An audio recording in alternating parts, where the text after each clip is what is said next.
Hello friends, ரொம்பவே ஹெல்த்தியான ஒரு மார்னிங் பிரேக்ஃபாஸ்ட் ரெசிபி தாங்க இன்றைக்கி பண்ண போகிறேன். கம்பு ரொட்டி. ஈவினிங் டைமில் ஸ்நாக்ஸாக கூட இந்த ரொட்டியை சாப்பிட்லாம்.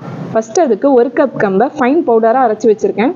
இது கூடவே 2 மீடியம் சைஸ் வெங்காயம், மல்லியில் 1 கட்டி பூண்டு, 2 கொத்து கருவேப்பிலை பொடியாக நறுக்கி வச்சுருக்கேன்.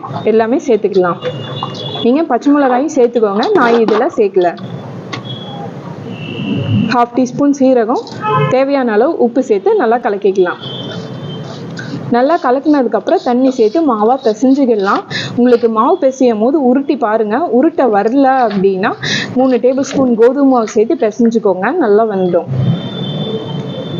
இப்போது தோசை தவா நல்லா ஹீட் ஆயிடுச்சு. மீடியம் சைஸ் உருண்டையாக உருட்டி மெலிசாக தட்டிக்கலாம். நல்லா மெலிசாக தட்டிக்கோங்க. எண்ணெய் சேர்க்கும் போது கொஞ்சம் தாராளமாகவே சேர்த்துக்கலாம், அப்போ தான் கிறிஸ்பியாக இருக்கும். இப்போ க்ளோஸ் பண்ணி வச்சிடலாம். சிம்மில் வச்சு ஒரு 5 நிமிஷம் வேக விடலாம். இப்போ நல்லா ஒரு சைடு வெந்துருச்சு, இன்னொரு சைடு திருப்பி போட்டுக்கலாம். இந்த சைடும் வெந்துருச்சு.